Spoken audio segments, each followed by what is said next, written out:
గత 2 ప్రభు దినాలుగా మనం ఇదే లేఖన భాగాన్ని ధ్యానం చేసుకున్న వారమై ప్రభును సంతోషపెట్టుట ఎలా అనే అంశం మీద మనము వాక్యాన్ని ధ్యానం చేస్తూ వస్తున్నాం.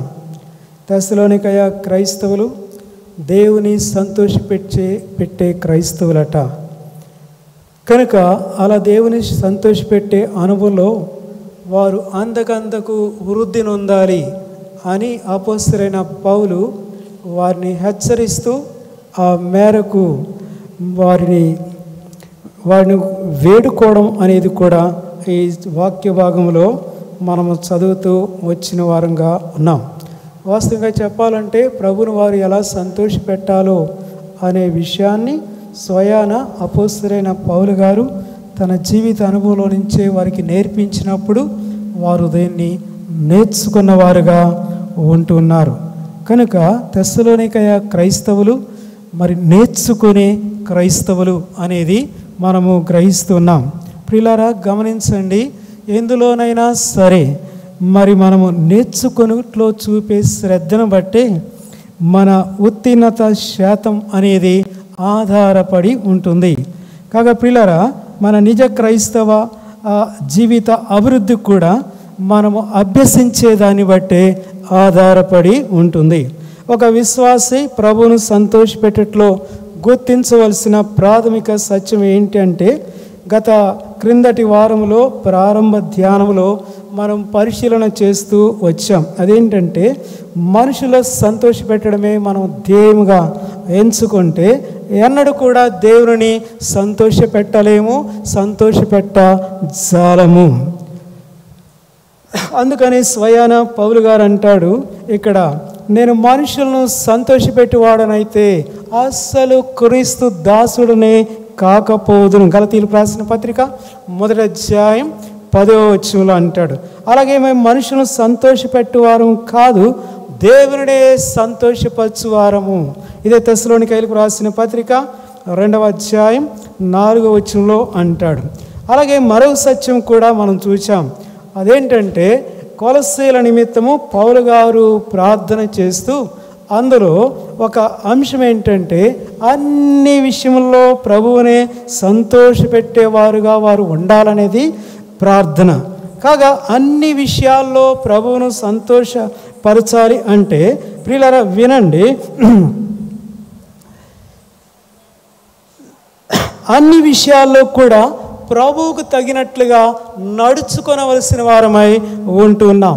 అన్ని విషయాల్లో ఆయనను సంతోషపెట్టగలిగిన వారంగా ఎప్పుడు ఉంటాం అంటే, అన్ని విషయాల్లో కూడా ప్రభువుకు తగినట్లుగా నడుచుకుంటూ ఉన్నప్పుడు. మరోసారి మాట చదువుదాం, చూడండి దయచేసి.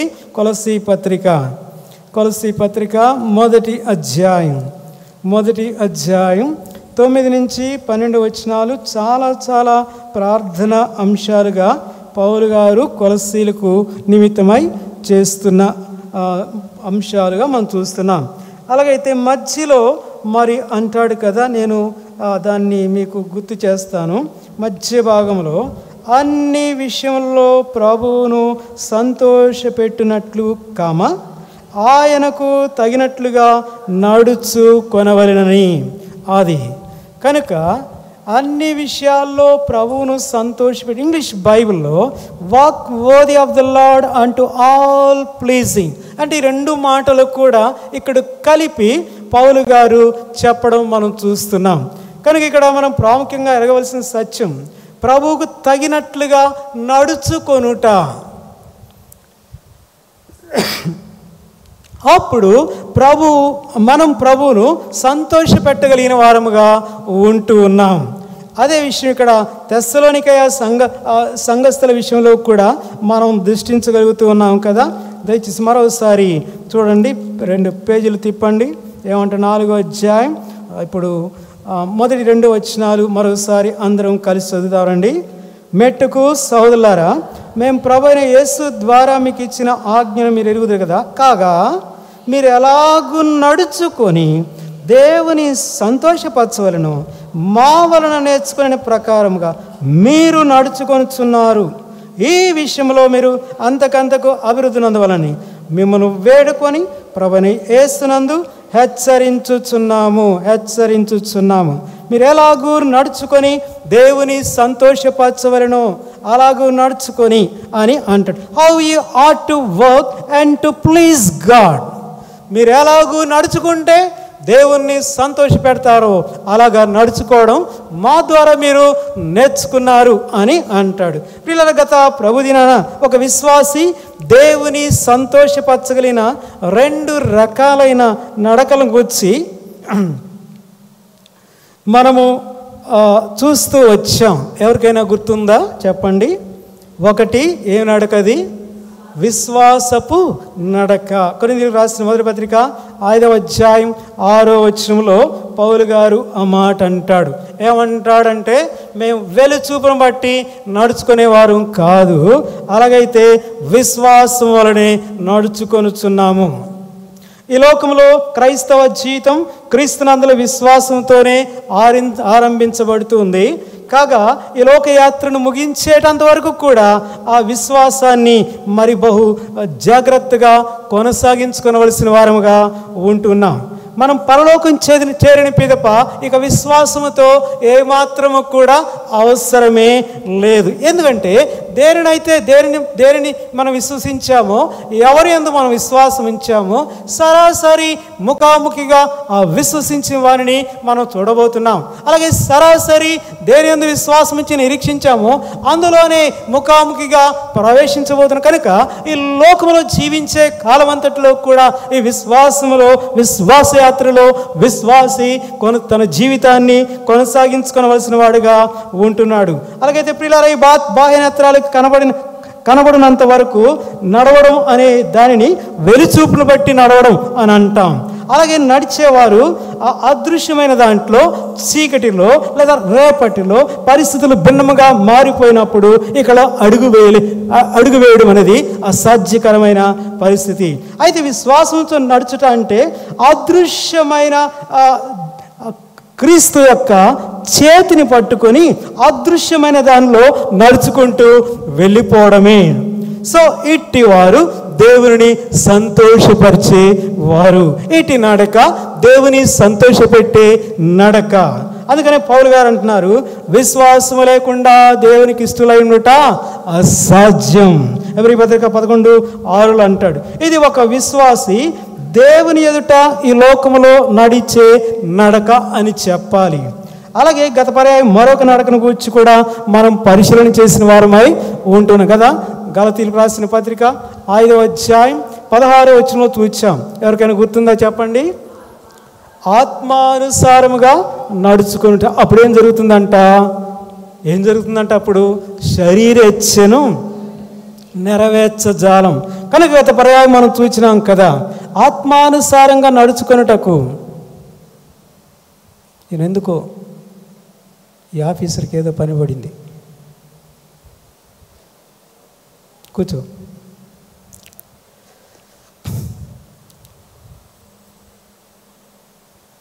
ఆత్మానుసారంగా నడుచుకొనుటకు భిన్నంగా ఇంకొక నడక కూడా ఉంది. అదేమి నడక అంటే శరీరానుసారముగా నడుచుకొనుట. సో ఈ రెండు కూడా ఒకదానికొకటి విరోధకరముగా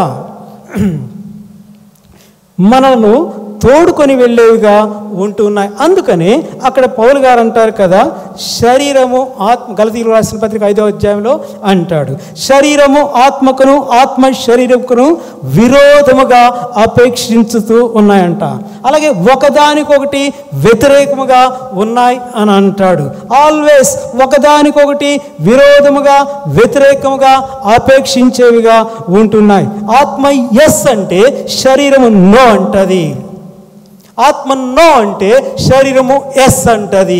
ఇదనమాట ఒకదానికి ఒకటి విరోధకరముగా అపేక్షించే విధానం మనం చూస్తున్నాం. అయితే అవి ఏ రీతిగా వ్యవహరించేవిగా ఉంటాయో గత పర్యాయం కొన్ని సంగతులను మనం ఉదహరించుకున్నాం. వాటిని నేను మరలా మీకు జ్ఞప్తికి తీసుకురావడానికి ఉద్దేశించట్లేదు. సో ప్రతినిత్యం మనలో ధ్వనించే ఈ విభిన్నమైన స్వరాల్లో మనము దేనికి విధేయత చూపిస్తామో అదే మనలో డామినేట్ చేసేదిగా ఉంటుంది.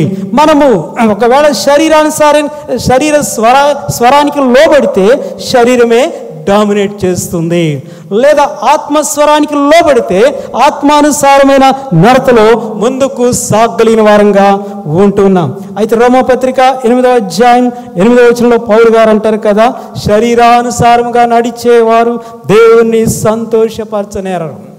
శరీరానుసారంగా నడిచేవారు దేవుని యొక్క ఆత్మను దుఃఖపెట్టేవారే తప్ప దేవుని ఏమాత్రం కూడా సంతోషపెట్టజారు అనే విషయాన్ని మనం చూస్తున్నాం.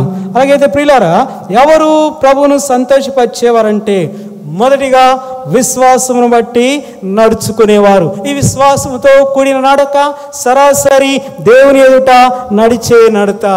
రెండవదిగా చెప్పాలంటే ఆత్మానుసారముగా నడుచుకునేవారు ప్రభును సంతోషపెట్టేవారు. ఇవి శరీర ఆత్మానుసారమైన నడత మనలో మనము నడిచే విధానాన్ని మనకు జ్ఞాపకం చేస్తుంది. అలా చెప్తున్నా, విశ్వాసంతో నడిచే నడత, దేవుని ఎదుట దేవునితో నడిచే నడత. రెండవది ఆత్మానుసారంగా నడిచే నడత మనలో మనమే నడిచే విధానాన్ని మనకు జ్ఞాపకం చేస్తుంది. అలాగే ప్రియులారా, మధ్యాహ్న సమయంలో మరో 2 విషయాల్ని ప్రత్యేకంగా మీ గమనానికి తెచ్చి నేను ముగిస్తాను. పౌలు గారు ఇదే ఎఫెసీలకు రాసిన పత్రికలో నుంచి ఈ 2 సత్యాలను మనము ప్రత్యేకంగా ఎఫెసీలకు రాసిన పత్రికలో నుంచి ఈ 2 సత్యాలని మనం చూడడానికి ప్రయత్నం చేద్దాం. దయచేసి రండి. ఇప్పుడు ఎఫెసీ సంఘానికి పౌలు గారు పత్రిక రాస్తూ కొన్ని నడతల గురించి వివరించడం మనం చూస్తాం. ఎఫెసీ పత్రిక 5వ అధ్యాయం 10వ వచనం అందరము కలిసి చదువుకుందాం ఈ సమయంలో. రండి, ఎఫెసీ పత్రిక 5వ అధ్యాయం 10వ వచనం అందరం కలిసి చదువుకుందాం. గనుక ప్రభుకేది ప్రీతికరమైనదో దాన్ని పరీక్షించుచు, తర్వాత మాట, వెలుగు సంబంధుల వలె నడుచుకొనుడి. వెలుగు సంబంధుల వలె నడుచుకొనుడి. ప్రభువునకు ఏది ప్రీతికరమైనదో దానిని పరీక్షించుచు వెలుగు సంబంధుల వలె నడుచుకొనుడి. ఇంగ్లీష్ బైబిల్లో try to find out what is pleasing to the lord, walk as children of light. What is pleasing to the lord అంటే ప్రభువును సంతోషపరిచేలాగున వెలుగు సంబంధుల వలె నడుచుకొనుడి. వెలుగు సంబంధులుగా నడుచుకుంటే అది ప్రభువును సంతోషపరిచే విధానం అవుతుంది. ఇక్కడ ప్రియులారా గమనించండి, విమోచించబడిన ప్రజలైన వారిని పౌలు ఏమని సంబోధిస్తున్నాడు అనంటే వెలుగు సంబంధులు. అలాగైతే మనం వెలుగు సంబంధులుగా ఎలాగ చేయబడ్డాం? ప్రశ్న. జస్ట్ ప్రభునందు విశ్వాసముంచుడు ద్వారా ప్రభు మనల్ని వెలిగించినాడు. ఇంకా చెప్పాలంటే ఎవరు వెలుగు అనగా ప్రభువే వెలుగు. అవును, యోహాను సువార్త 8వ అధ్యాయం 12వ వచనం. యోహాను సువార్త 8వ అధ్యాయం 12వ వచనం ప్రభువైన యేసుక్రీస్తు వారు తానే స్వయాన పలుకుతున్న మాట ఏమంటాడండి అక్కడ? నేను లోకమునకు వెలుగునై ఉన్నాను. యావత్ లోకానికి నేను వెలుగును. తర్వాత మాట, నన్ను వెంబడించువాడు ఓ చీకటిలో నడువక తనకు తానే జీవపు వెలుగై ఉంటాడు. అనగా వెలుగు సంబంధిగా ఉంటాడు. నన్ను వెంబడించువాడు, వెలుగునైనా నన్ను వెంబడించువాడు అసలు వాడి అడుగులు చీకటిలో పడవు.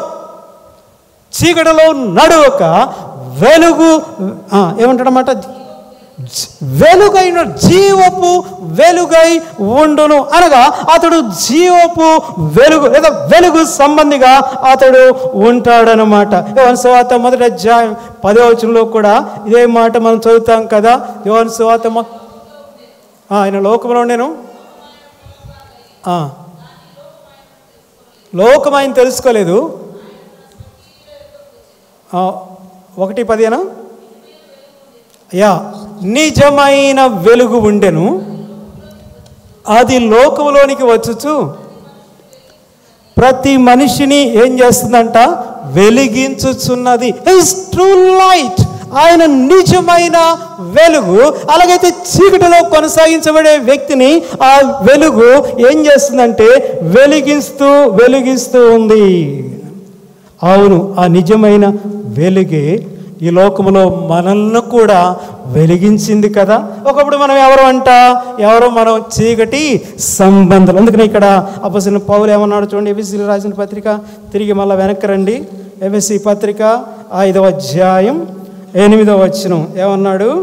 ఎఫెసీ పత్రిక 5వ అధ్యాయం, మీరు పూర్వమందు అసలు చీకటి అయి ఉన్నారు. చీకటిలో ఉన్నవారు కాదు, అటు పెట్టండి. చీకటి అయి ఉన్నారు. తర్వాత ఇప్పుడైతే ప్రభునందు వెలుగైన పాపపు చీకటిలో ఉన్న ప్రజలం, సకల విధాలైన చీకటి మార్గాల్లో నడుచుచున్న ప్రజలం. అసలు మనమే చీకటి ఉన్నాం, లేదా అంధకార సంబంధమైన అధికారంలో ఉన్నవారం. కానీ ప్రభు మనల్ని మన మనోనేత్రాలకు ఆవరించిన గుడితనాన్ని తొలగించి మనల్ని వెలిగించిన వాడుగా ఉన్నాడు. ఈ వెలుగులో వాట్ ఈజ్ ట్రూత్? సత్యం అంటే ఏంటి, అసత్యం అంటే ఏంటి, చీకటి అంటే ఏంటి, వెలుగంటే ఏంటి, అసలు దీని గురించిన సంపూర్ణమైన స్పష్టమైన గ్రహింపు జ్ఞానాన్ని మన దేవుడు మనకు అనుగ్రహించిన వాడుగా ఉంటున్నాడు అనే విషయాన్ని నేను జ్ఞాపకం చేస్తాను. సో ఒక క్రైస్తవుడు అంటే వెలిగించబడిన వాడు. అయితే వినండి ప్రియులారా, ఇక్కడ ఎరగవలసిన ఒక ప్రాముఖ్యకరమైన విషయం ఏంటంటే, వెలుగులోనున్న వ్యక్తి, వెలుగులో నడిచే వ్యక్తి మరుగుగా ఉండడు. ఎస్, అందరికీ స్పష్టంగా కనబడుతాడు. మరి ముఖ్యంగా వెలుగులోనున్న వ్యక్తి వినండి, చీకటిలోనున్న వారికి ఇంకా ఇంకా స్పష్టంగా కనబడతాడు. అవునా? ఉదాహరణకు ఈ రాత్రికి మీ ఇంటికి వెళ్ళి అలా చూడ్డానికి ప్రయత్నం చేయండి. మీరు ఇంట్లో ట్యూబ్ లైట్ వెలుగులో నిలవబడి మరొకరిని వెలుపల చీకటిలో నిలవబెట్టి మీ సెల్ ఫోన్ ద్వారా పిక్ తీయడానికి చూడండి. ఒకవేళ ఫ్లాష్ లైట్ ఉంటే తప్ప ఆ చీకటిలో ఉండే వ్యక్తి మీ సెల్ ఫోన్లోకి రాడు. అట్ ద సేమ్ టైం మీరు వెలుగులో నిలవబడి చీకటిలో ఉన్న వ్యక్తికి ఆ సెల్ ఫోన్ ఇచ్చి పిక్ తీయమనండి, మిమ్మల్ని స్పష్టంగా పిక్ తీస్తాడు. అలాగైతే ఇక్కడ కూడా ఇదే వర్తిస్తూ ఉంది. పిల్లరా, చీకటిలో ఉన్న ఈ లోకం యొక్క దృష్టికి వెలుగు సంబంధిగా ఎంచబడుతున్న ఒక నిజ విశ్వాసి లేదా క్రైస్తవుడు ఎలాగ కనబడుతున్నాడు అనేది ప్రశ్న. పిల్లరా, ఈ లోకం మన యొక్క మాటలను కనిపెట్టి వింటుంది, మన యొక్క కదలికలను పరిశీలన చేస్తుంది, మన వే ఆఫ్ లైఫ్ స్టైల్ని దృష్టిస్తూ వస్తుంది, అనగా మన క్రియలను గమనిస్తుంది. అలాగైతే ఈ చీకటి సంబంధులుగా ఉన్న లోకం ఎదుట క్రీస్తుని విశ్వసించిన ఒక వెలుగు సంబంధిగా నీవు ఎలా గుర్తించబడుతూ ఉంటున్నావు? అందుకని ప్రభు మత్తయి సువార్తలో కొండ మీద చేస్తున్న ప్రసంగంలో, ప్రారంభ ప్రసంగంలోనే అంటాడు కదా, మత్తయి సువార్త 5వ అధ్యాయం 16వ వచనంలో ఏమంటాడో చదవండి పోనీ ఎవరైనా. మత్తయి 5:16, మనుషులు మీ సత్క్రియలను చూచి ఎవరు మహిమపరుస్తారంట? పరలోకమందున్న మీ తండ్రిని మహిమపరచునట్లు వారి ఎదుట, అనగా ఎవరి ఎదుట? చీకటిలో ఉన్న మనుషుల ఎదుట మీ వెలుగు ఏం చేయాలంట? ప్రకాశింపనీయుడి. చూడండి పిల్లరా, మన యందు సత్క్రియలు అనే వెలుగు చూస్తే చీకటిలో ఉన్న ప్రజలట దేవుని దూషించరట. ఏమంటాడు ప్రభు? మరి ఏం చేస్తారంట? దేవుని మహిమపరచునట్లు దేవుని మహిమపరుస్తారని రోమాపత్రికలో అపోస్తలుడైన పౌలు గారు ఒక మాట అంటారు కదా, 2వ అధ్యాయం 24వ వచనంలో రోమాపత్రికలో పౌలు గారు ఏమంటారంటే, తీయాల్సిన అవసరం లేదు, మిమ్మును బట్టియే కదా దేవుని నామము ఎక్కడట అన్యజనులలో దూషణ పాలవుతుంది. అనగా ఒక క్రైస్తవుడని చెప్పుకుంటూ నేను వెలుగు సంబంధమని ట్యాగ్ వేసుకొని అపవిత్రమైన క్రియలు జరిగిస్తూ ఉంటే, నీతి మాలిన పనులు చేస్తూ ఉంటే, వెలుపలి చీకటిలో చూస్తున్న వారికి వీరు కొలిచే యేసు ఎలాంటి వాడా? ఎస్, అన్ని జనుల్లో ఆయన నామము దూషణమవుతుంది కదా. ఓసారి ఒక ఆల్సేషన్ డాగ్ నోటిలో ఎండు పెంట పెట్టుకొని నమలడం చూచాను. జాతి కుక్క, నాకైతే అనిపించింది. వెలుగు సంబంధమని చెప్పే క్రైస్తవురాలు క్రైస్తవుడు కాలేజీలో డ్యాన్సులు వేస్తాడా? వెలుగు సంబంధమని చెప్పుకునే క్రైస్తవుడు సెల్ ఫోన్లో క్రైస్తవుని యొక్క సెల్ ఫోన్లో సినిమా పాటలు వస్తాయా? క్రీస్తుని ఎరగని చీకటి వాసులకు ఏమి సంకేతాలు పంపిస్తున్నాం? కనుక ఇక్కడ ప్రభు ఏమంటున్నాడంటే, మీ సత్క్రియలను చూచి వారు పరలోకమందున మీ తండ్రిని మహిమపరచునట్లు వారి ఎదుట మీ వెలుగు ప్రకాశింప నీయుడి. కనుక వెలుగులో నడిచే వ్యక్తిలో ఒక శ్రేష్టమైన ప్రశస్తమైన జీవితంలో ఈ లోకాన్ని జీవితంతో ప్రభావితం చేయాలి. This is called a witnessing life. ఇది సాక్షాత్కరమైన జీవితము అని చెప్పబడుతుంది. ప్రియులారా, ప్రభువుకు సంతోషం కలిగించే జీవితము ఇదే. నేను గమనిస్తూ ఉన్నప్పుడు కొంతమంది క్రైస్తవుల గృహాల్లో ఎప్పుడు గోలే, కేకలు, అరుపులు, కలహాలు. చుట్టుపక్కల నివసించే అనుజనులైన వారికి ఏమి సంకేతాలు పంపిస్తున్నాం? అలా కాకుండా, మా వీధిలో నివసించే పలాని వ్యక్తి లేదా కుటుంబము చాలా ప్రత్యేకమైంది, మా స్కూల్లో పనిచేసే పలాని టీచర్ చాలా ప్రత్యేకమైనది, మా ఆఫీసులో పనిచేసే ఫలాని క్లర్క్ లేదా ఆఫీసర్ లేదా ఫ్యూన్ చాలా శ్రేష్టమైన వాడు, లేదా మా క్లాసులో ఉన్న ఫలాని విద్యార్థి జీవితం చాలా ప్రత్యేకమైనది. ప్రియులారా, అందుకని ఇక్కడ పౌలు గారు అంటున్నారు, వెలుగు సంబంధుల వలె నడుచుకొనుడి, అది ప్రభువుకు ప్రీతికరమైంది, అది ప్రభువును సంతోషపెట్టే జీవితము. ఈ లోకములో నిజ క్రైస్తవుడు వెలుగు సంబంధిగా నడిస్తే లోకాన్ని ప్రభావితం చేస్తాడు. అది ప్రభువుకు ప్రీతికరమైన, ఆయన సంతోషపెట్టే జీవితము. ఈ విషయాన్ని పౌలు గారు వివరిస్తున్నప్పుడు తెస్సలోనికైలు నేర్చుకున్నారంట. ఇంకా దీంట్లో మీరు డెవలప్ అవ్వండి, ఇంకా మీరు దీనిలో వృద్ధి పొందండి అని అంటాడు. అలాగైతే ప్రియులారా, వెలుగు సంబంధాలుగా నడుచుకోవడం అంటే ఏంటి? పౌలు గారు ఇక్కడ రాస్తాడు కదా. మళ్ళీ తిరిగి ఎఫెసీలకు రాసిన పత్రిక 5వ అధ్యాయానికి రండి. 8-9 వచనాలు మరోసారి మనం అంతా కలిసి చదువుకుందాం రండి. అందరం కలిసి చదువుదాం. 5వ అధ్యాయం 8-9. మీరు పూర్వమందు చీకటి ఏంటిది, ఇప్పుడైతే ప్రభునందు వెలుగైనారు. తర్వాత మాట, వెలుగు ఫలము సమస్త విధములైన మంచితనము, నీతి, సత్యమను వాటిలో కనబడుచు ఉన్నది. అది సమస్త విధములైన మంచితనం అంట. మనలో ప్రతి విధమైన మంచితనం అనేది కనబడాలి. గమనించండి, మరిమికటంగా ప్రస్తుత ప్రపంచాన్ని మనం తేరి చూస్తున్నప్పుడు యావత్ ప్రపంచము పలు రకాలైన చెడుతనముతో నిండిపోయింది. లోకమంతా మురికితో నిండిపోయిన పరిస్థితి మనకు కనబడుతూ ఉంది. ఇటు చీకటి లోకంలో ఒక క్రైస్తవుని జీవితము ఇక ఎలాంటి చెడుతనముతో కనబడ్డానికి వీలు లేదు. అందుకని అంటాడు, వెలుగు ఫలము ప్రతి విధమైన సమస్తమైన మంచితనం, ఆల్ సార్ట్స్ ఆఫ్ గుడ్నెస్, సకల విధాలైన మంచితనం. తర్వాత మాట ఏమంటాడు చూడండి, మంచితనము కామ నీతి. ప్రియులారా, మరిమికటంగా ప్రస్తుత లోకంలో చూడండి, నైతిక విలువలన్నీ కూడా దిగజారిపోయినవిగా ఉంటూ ఉన్నాయి. ఏ వ్యవస్థలో నైతిక విలువలు లేవు. ప్రస్తుత కాలంలో మనం చూస్తే ఈ విషయంలో అవుట్ అండ్ అవుట్గానే ప్రస్తుతం ప్రతి వ్యవస్థలో కూడా అనైతికత్వం కనబడుతున్న పరిస్థితిగా ఉంటుంది. రాజకీయ వ్యవస్థలో అనైతికత్వం, పాలనా వ్యవస్థలో సంపూర్ణంగా అనైతికమైన పరిస్థితులే, ఉద్యోగ వ్యవస్థలో, వ్యాపార వ్యవస్థలో ఎక్కడ నీతి విలువలు అనేవి కనబడట్లేదు కదా. ఎక్కడ చూసినా అవినీతి, దుర్నీతి.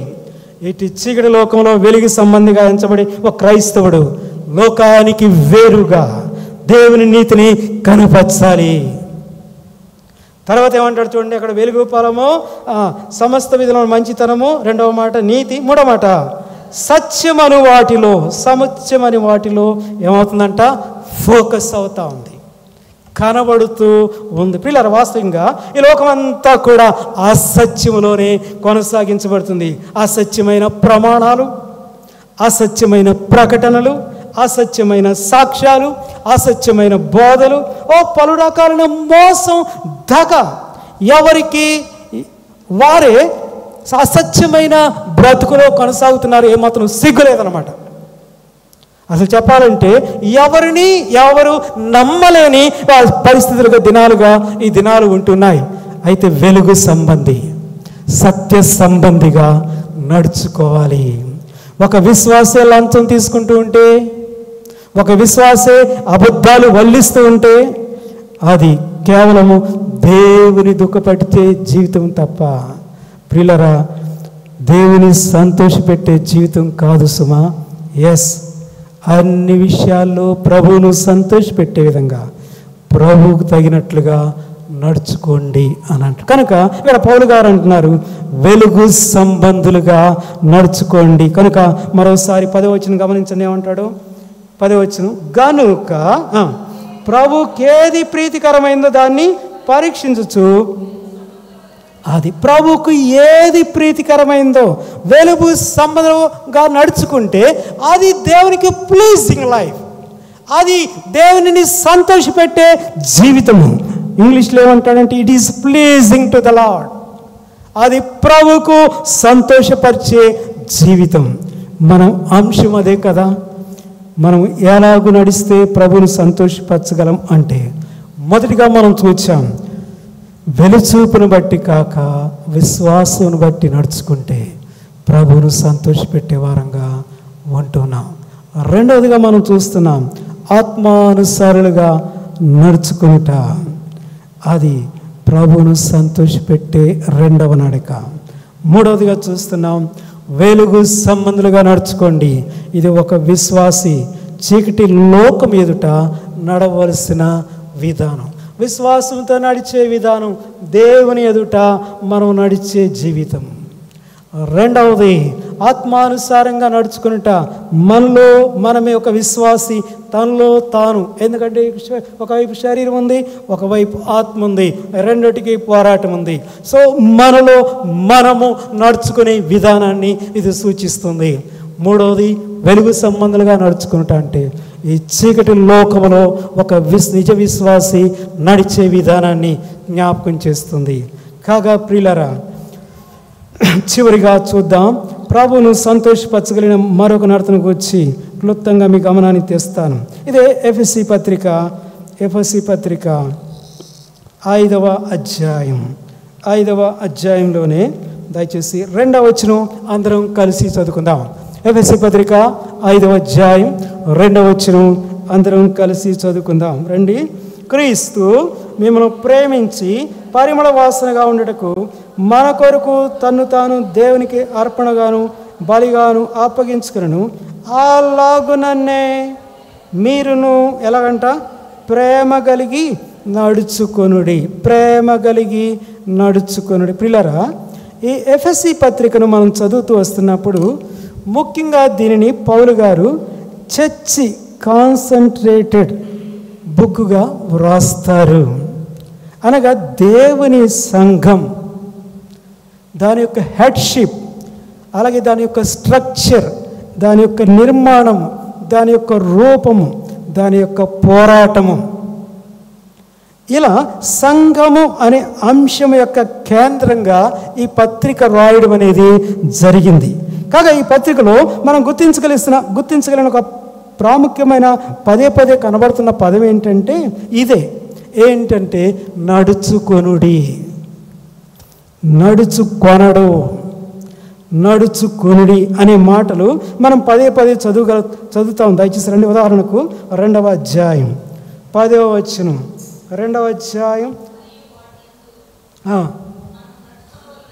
మనము నడుచుకొనవలనని ఆపండి, నడుచుకొనవలెను. దెన్ 4వ అధ్యాయం 3వ వచనం,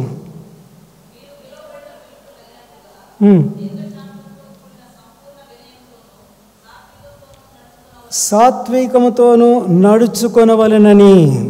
దెన్ 5వ అధ్యాయం 1వ వచనం, దేవుని పోలి నడుచుకొనుడి. తర్వాత 5వ అధ్యాయం 10వ వచనం, ఇప్పుడు మనం చదివిన మాట,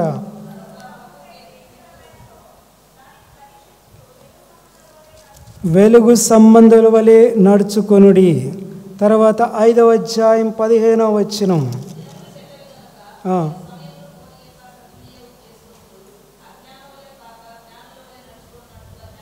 జ్ఞానుల వలె నడుచుకొనున్నట్లు. కనుక ఇలా పదే పదే ఈ మాటలను మనము ఈ పత్రికలో చదువుతూ వస్తున్నాం. అయితే ఇప్పుడు వినండి, ఇక్కడ 5వ అధ్యాయం 2వ వచనంలో మనం గ్రహించగలిగినట్లయితే మరోసారి చదువుదామండి. ఆ మాట మరోసారి చదువుదాం. క్రీస్తు మిమ్మల్ని ప్రేమించి పరిమళ వాసనగా ఉండటకు మన కొరకు తను తాను దేవునికి అర్పణగాను బలిగాను అప్పగించుకును. తర్వాత అలాగుననే మీరును ప్రేమ కలిగి నడుచుకొనుడి. కాగా అపోస్తలుడైన పౌలు గారు పైన అధ్యాయాల్లో దేవుని సంఘములో ఒక్కొక్కరి బాధ్యతల గురించి వివరిస్తూ ఇక్కడ ఏమంటాడంటే, ఒకరి ఎడల ఒకరు లేదా ఒకరి ఎదుట ఒకరు సంఘములో ఎలాగా నడుచుకోవాలి. విశ్వాసంతో నడిచే నడత, దేవుని ఎదుట ఒక విశ్వాసి నడిచే నడత. అలాగే ఆత్మానుసారంగా నడిచే నడత ఒక విశ్వాసి తనలో తానే తన శరీరం ఎదుట తన యొక్క ఆత్మ ఎదుట నడుచుకునే నడచ. మూడవదిగా చూస్తున్నా, ఒక నిజ విశ్వాసి లోకములో చీకటిలో ఉన్న ప్రజల ఎదుట నడవలసిన నడత వెలుగు సంబంధులుగా నడుచుట. ఇది సంఘములో ఒక విశ్వాసి మరొక విశ్వాసి ఎదుట నడిచే నడతను గురించి ఇక్కడ పౌలు గారు చెప్పడం మనం చూస్తూ వస్తున్నాం. అలాగైతే ప్రియులారా, దేవుని సంఘము క్షమాభివృద్ధి పొందాలంటే సంఘములో ఒకరి ఎడల ఒకరు ప్రేమ కలిగి నడుచుకోండి అని అంటున్నాడు. అందుకని 4వ అధ్యాయం 16వ వచనంలో ఏమంటాడో చూడండి. ఆయన శిరస్సు అయినాడు,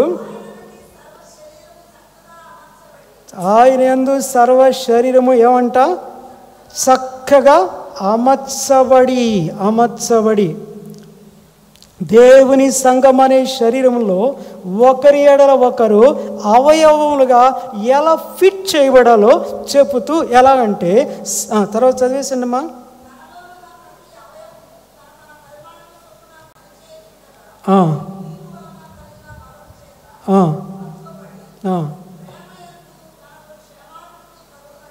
ప్రేమయందు క్షమాభివృద్ధి కలిగినట్లు అని అంటాడు. కనుక సంఘము క్షమాభివృద్ధి నొందేదిగా ఎలా ఉంటుందో వ్రాస్తూ, చక్కగా అమర్చబడి ఫిట్నెస్ తన పరిమాణం చొప్పున పని చేయొచ్చు, దాని బాధ్యతను నెరవేరుస్తూ కీళ్ల వలన కలిగిన బలము చేత అతుకబడి చివరిగా ప్రేమయందు ఏమన్నాడు, క్షేమాభివృద్ధి కలుగునట్లు శరీరమునకు అభివృద్ధి కలుగు చేసుకొనుచున్నది. కనుక సంఘములో క్రీస్తు రక్తంలో విమోచించబడి చేర్చబడిన వారు ఒకరి ఎదుట ఒకరు ప్రేమ కలిగి నడుచుకోవలసిన వారుగా ఉంటూ ఉన్నారు. అది ఎలాంటి ప్రేమ అనే దానికి ఇక్కడ యేసుక్రీస్తు ప్రభునే మాదిరిగా ఎంచి పౌలు గారు చూపిస్తూ వస్తున్నాడు కదా. నేను చదువుతాను చూడండి, 5వ అధ్యాయం 2వ వచనం. క్రీస్తు మిమ్మును ప్రేమించి పరిమళ వాసనగా ఉండేటికి మన కొరకు తను తాను దేవునికి అర్పణగాను బలిగాను అర్పించుకుని అలాగుననే మీరును ప్రేమ కలిగి నడుచుకోండి.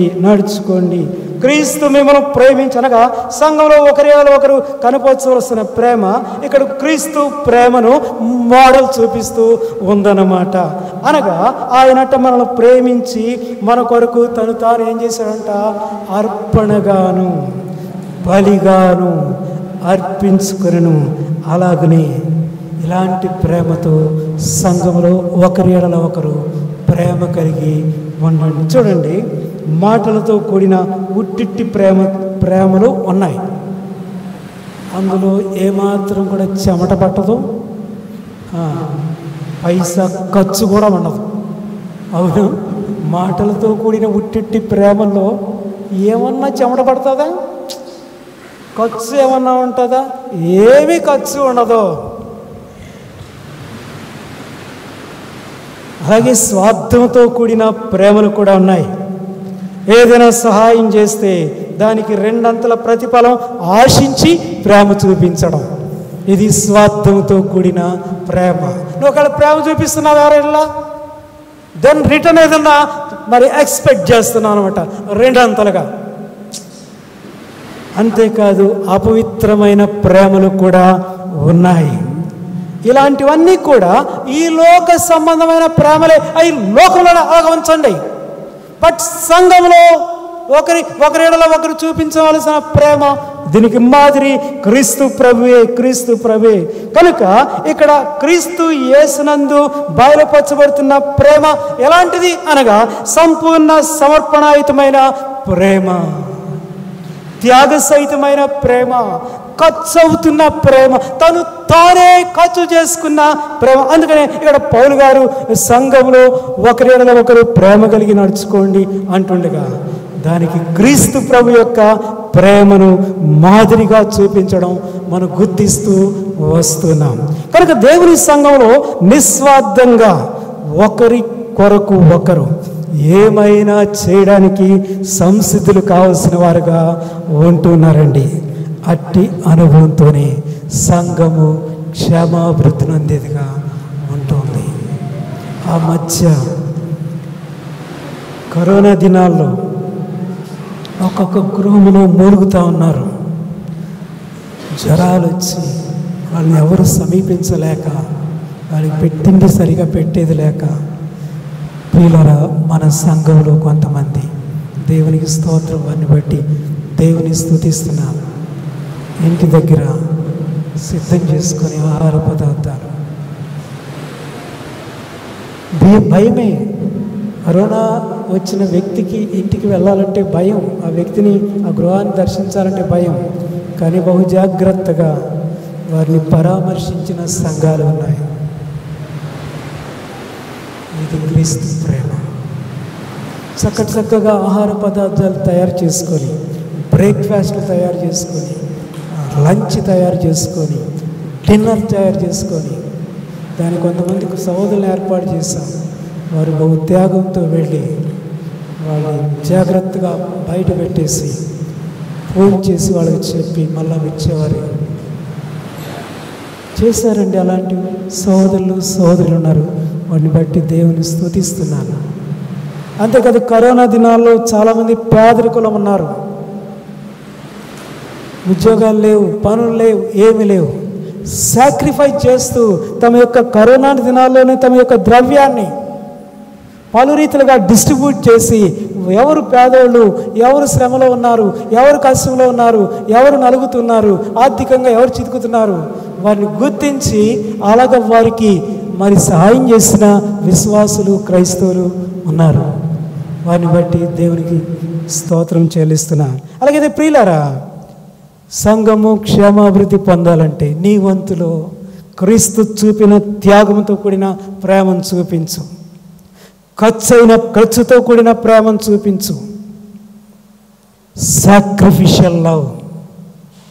కొన్నిసార్లు కొంతమంది అనుకుంటారు, నన్ను ఎవరు ప్రేమించడం లేదు, నాకు ఎవరి ప్రేమ అందడం లేదు అని వాపోతుండే పరిస్థితులు కూడా లేకపోలేదు. అయితే నీవే లేదా మనమే ఎందుకు ఆ ప్రేమను ఇతరుల ఏడలో బయలుపరచకూడదు? నీవే ఒక విశ్వాసిగా ఇతరుల ఎలా ప్రేమను చూపించు, అవతరుడు నేర్చుకుంటాడు.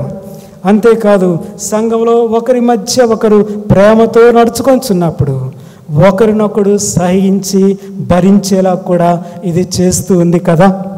ఒకరి బలహీనతలు ఒకరు భరించేలాగా కూడా ఇది చేస్తుంది. 4వ అధ్యాయం 3వ వచనంలో పౌలు ఇదే మెసేజ్ ఇస్తాడు. చూద్దాం, చూడండి. ఇప్పుడు ఎఫెసీ పత్రిక 4వ అధ్యాయం దయచేసి 3వ వచనంలో ఏమంటాడు? ప్రేమతో ఒకరినొకడు సహించుచు మీరు పిలువబడిన పిలుపునకు తగినట్లుగా దీర్ఘశాంతముతో కూడిన సంపూర్ణ వినయముతోను సాత్వికముతోను నడుచుకునవలని ప్రభుని బట్టి ఖైదీన నేను మిమ్మను బతిమాలు కొనుచును. కనుక ఒకరినొకడు మిన్నగా ఎంచుకుంటే ఒకని ఎదుట మరొకడు పిల్లరా వినయముతో సాత్వికముతో నడుచుకునేలాగా అది చేస్తుంది. తత్ఫలితంగా ప్రియులరా మనం దేవుని సంతోషపెట్టే వారంగా చేయబడుతూ ఉన్నాం. అందుకని ఇక్కడ 5వ అధ్యాయం మొదటి వచనంలో ఏమంటున్నాడు చూడండి. కావున మీరు ప్రియులైన పిల్లల వలె దేవుని పోలి నడుచు. As beloved children. ప్రియులైన పిల్లలు ఏం చేస్తారు? తండ్రిని తల్లిని సంతోషపరుస్తారు. ప్రభువైన యేసుక్రీస్తు వారిని గురించి ఒక మాట చెప్పమంటారా? తండ్రి దేవుడిస్తున్న ఒక సాక్ష్యం చెప్పమంటారా? ఇదిగో ఈయన యందు నేను ఆనందించుచు ఉన్నాను కదా. మత్తయి సువార్త 3వ అధ్యాయం 17వ వచనం. సో ప్రియమైన పిల్లల వలె ప్రభువును పోలి నడుచు. ప్రభువైన యేసుక్రీస్తు వారు తండ్రిని సంతోషపెట్టిన అనుభవంలో ఆయన మనం చూస్తున్నాం. ఇదిగో ఈయన యందు నేను సంతోషిస్తున్నాను, ఈయనందు నేను ఆనందిస్తున్నాను. ప్రభువైన యేసుక్రీస్తు వారు తండ్రి అయిన దేవునికి ప్రియమైన కుమారుడిగా ఆయన తను తాను బయలుపరుచుకున్నాడు. ఆ తండ్రిని సంతోషపెట్టే కుమారుడు. అందుకని ఇక్కడ ఏమంటున్నాడంటే ప్రియమైన పిల్లల వలె. ఇది సంఘంలో ఒకరిడల ఒకరు ప్రేమతో నడుచుకునే అనుభవం. ఇది ప్రభువును సంతోషపెట్టే అనుభవం. పిల్లల ముగిస్తున్నా. పాపమును బట్టి పాతాళం యొక్క వేదన, బహు దుఃఖపూరితమైన స్థితిలోనికి వెళ్ళిపోతున్న ప్రజలు కదా మనం. ప్రభు యొక్క అపరిమితమైన కల్వరి ప్రేమను బట్టి విమోచించబడి ఆ పరలోకం యొక్క నిత్య సంతోషానికి మనం పాత్రులుగా చేయబడ్డాం. అయితే ఈ లోకయాత్రలో ప్రభువును సంతోషపెట్టవలసిన వారంగా ఉంటున్నాం. ఎందుకంటే ప్రభు మనల్ని సంతోషపెట్టాడు. ఇదే అంశం మీద గత 3 వారాలుగా మనము అధ్యయనం చేస్తున్నాం. తెస్సలోనికయ సంఘస్థులట వారు ప్రభువును సంతోషపెట్టే విశ్వాసులుగా మనకు కనబడుతున్నారు. అపొస్తలుడైన పౌలు వారికి నేర్పుతూ ఉండగా నేర్చుకుంటూ వస్తున్నారు. అయితే ఆ విషయంలో వారి ఇంకా అభివృద్ధి పొందాలని ఈ పత్రిక రాస్తూ హెచ్చరిస్తూ ఆ రీతిగా వారిని వేడుకుంటున్న వాడుగా మనం చూస్తున్నాం. ప్రథమంగా కేవలం మనుషులను సంతోషపెట్టే గురితో జీవించేవారు దేవుని సంతోషపరచజాలరు. అంతేకాదు అన్ని విషయాల్లో ప్రభువును సంతోషపెట్టాలని గురితో అన్ని విషయాల్లో ప్రభువుకు తగినట్లుగా నడుచుకోవాలి అనేది పౌలు గారి యొక్క సంఘముల ఎడల ప్రార్థన. ఈ విధానంలో 4 రకాలైన నడకలను మనం లేఖనంలో చూస్తూ వస్తున్నాం. మొదటి నడక చెప్పండి, విశ్వాసముతో నడుచుట. రెండవది ఇది దేవుని ఎదుట నడిచే నడక. విశ్వాసంతో నడిచేవాడు చీకటిలో రేపుటిలో అదృశ్యమైన దాంట్లో కూడా చేయి పట్టుకొని నడుస్తూ వెళ్ళిపోతాడు. రెండవ నడక ఆత్మానుసారంగా ఎప్పుడు కూడా మరొక నడక కూడా ఉంది, శరీరానుసారమైన నడక. ఈ రెండిటికి ఎప్పుడు క్లాషే, ఈ రెండిటికి ఎప్పుడు విరోధమే. అయితే శరీర స్వరం వినబడుతుంటుంది, ఆత్మస్వరం వినబడుతుంది. ఎప్పుడు ఆత్మకు లోబడుతున్నావో ఆత్మానుసారమైన మనస్సు, ప్రభువును సంతోషపెట్టే జీవితం. అదే మూడవదిగా మనం చూస్తున్నాం,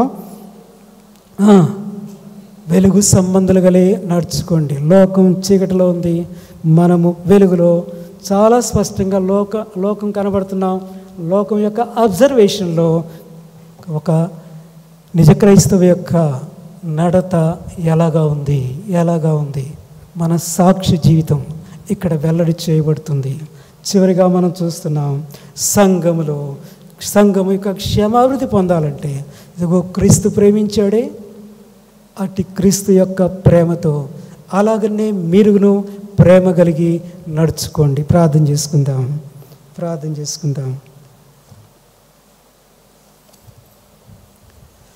దయచేసి కొన్ని క్షణాలు ప్రభు యొక్క బలను సమీపించుకు ముందుగా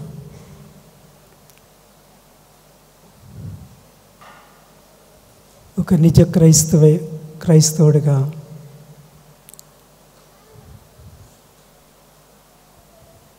ప్రభువును సంతోషపెట్టే అనుభవం ఎలా ఉంది?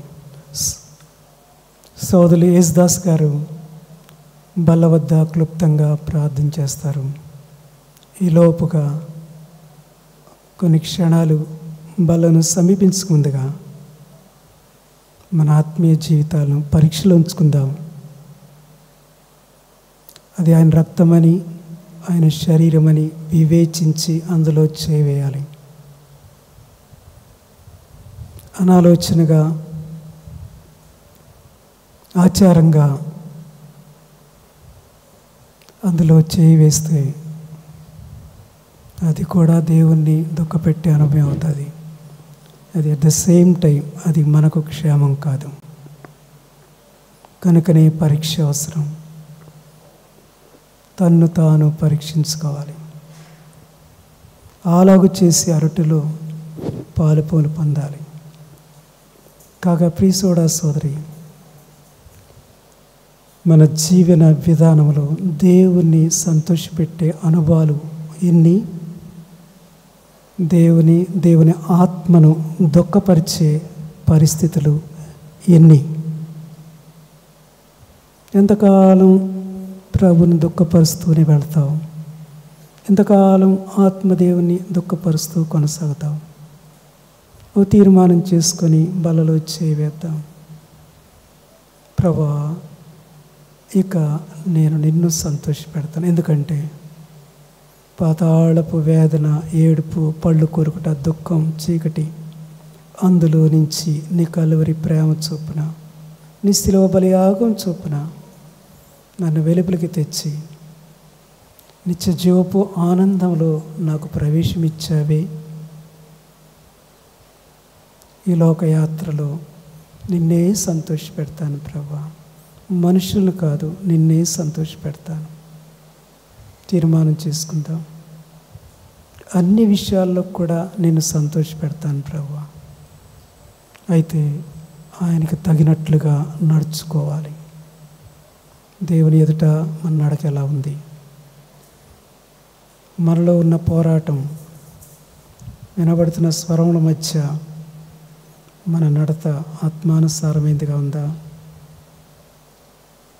లోకపు దృష్ట్యా వెలుగు సంబంధంలో మనం ఎలా కనబడుతున్నాం?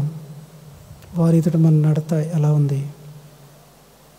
అలాగే సంఘం క్షేమాభివృద్ధి నందు నిమిత్తమై ఒకరు ఎదుట ఒకరు మన నడకలు ఎలా ఉన్నాయి? పరీక్షించుకుంటూ ప్రేమ కలిగి నడుచుకోవాలి. వెలుగు సంబంధులుగా నడుచుకోవాలి.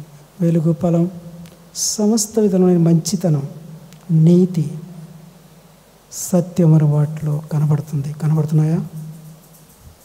ప్రార్థన చేసుకుందాం. మా ప్రేమ కలిగిన తండ్రి, కృప కలిగిన దేవా, సర్వశక్తి గల ప్రభువా, మహోన్నతుడా, ఈ పునరుద్ధాన దినములో మీ పాద సన్నిధిలో చేరి ప్రభువా, ఆత్మతో సత్యముతో మిమ్మల్ని ఆరాధించి స్తుతించి గణపరచుటకు మాకు అనుగ్రహించిన ప్రశస్తమైన సమయమును బట్టి వందనములు, స్తుతులు, స్తోత్రములు చెల్లిస్తున్నాను తండ్రి. మా మధ్యకు తేబడిన ప్రశస్తమైన జీవము కలిగిన లేఖన భాగములను బట్టి వందనములు చెల్లిస్తున్నాం తండ్రి.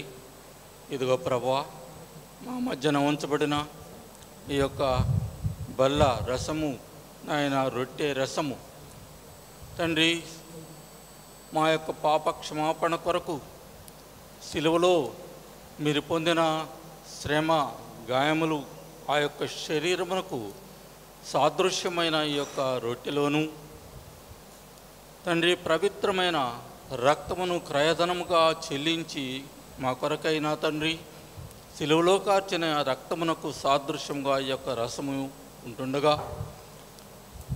ఈ రొట్టె రసంలో మేము పాల్గొనే వారముగా దేవా మా యొక్క జీవితములను పరీక్ష చేసుకొని యోగ్యమైన రీతిలో ప్రభువా మీ యొక్క బలలో పాల్గొనే ధన్యతను ప్రతి ఒక్కరికి నాయన దయచేయమని ప్రార్థించుకుంటున్నాను.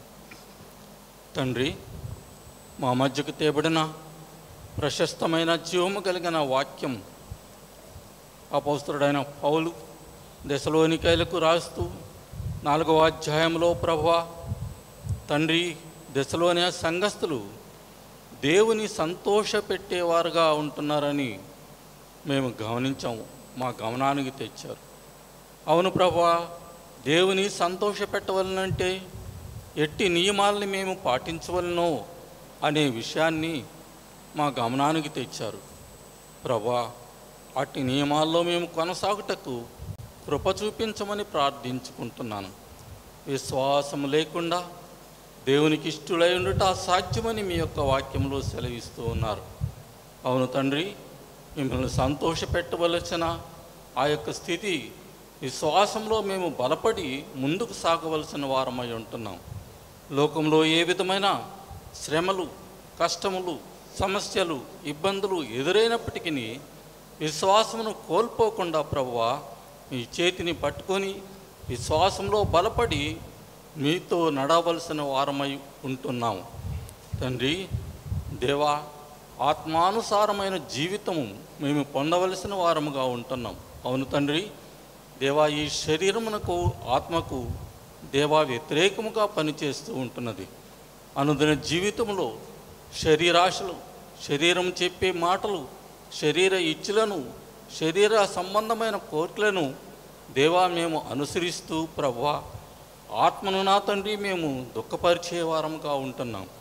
అట్టి పరిస్థితుల్లో దేవుని సంతోషపెట్టే అవకాశం లేని వారుగా ఉంటున్నాం. తండ్రి, అట్టి స్థితి నుంచి నాయన మమ్మల్ని దూరము చేసి ప్రభువా ఆత్మానుసారముగా ఆత్మ సంబంధమైన వ్యక్తులముగా నా తండ్రి మిమ్మల్ని వెంబడించే జీవితాన్ని మాకందరికీ దయచేయమని ప్రార్థించుకుంటున్నాను. ప్రభువా, వెలుగు సంబంధముగా మేము ఉండవలను ప్రత్యేకింపబడినాము. మీ యొక్క రక్తంలో నాయన మేము శుద్ధి చేయబడి దేవా పవిత్రములుగా జీవించుటకు మీరు మమ్మల్ని ఏర్పాటు చేసుకున్నారు. వెలుగు సంబంధాలుగా మేము జీవించవలసిన వారమై ఉంటున్నాం. ఈ లోకములో నా తండ్రి దేవా ఎక్కడ చూచినా అవినీతి, అక్రమము, చెడుతనము నాయన విస్తరించిపోయి ఉంటున్న ఈ చీకటి దినములు జీవితంలో, ఈ చీకటి రాజ్యములో, ఈ చీకటి ప్రపంచములో మేము జీవిస్తూ ఉంటున్నాము. కానీ ఎరిగిన బిడ్డలముగా నా ప్రభువా, క్రైస్తవ బిడ్డలముగా దేవా మిమ్మల్ని కొలిచి మిమ్మల్ని వెంబడించే బిడ్డలముగా వెలుగు సంబంధముగా నా తండ్రి ఇతరులకు నాయన మేము క్రీస్తును చూపించే ఆ విధమైన ప్రవర్తన కలిగి మా మాటల ద్వారా, మా క్రియల ద్వారా, మా చూపుల ద్వారా, మా యొక్క వ్యవహార శైలిలో, మేము చేసే పనులలో దేవా ఇతరులకి నాయన మేము ఆదర్శప్రాయముగా ఉండినట్లు క్రీస్తుని మేము ఇతరులకి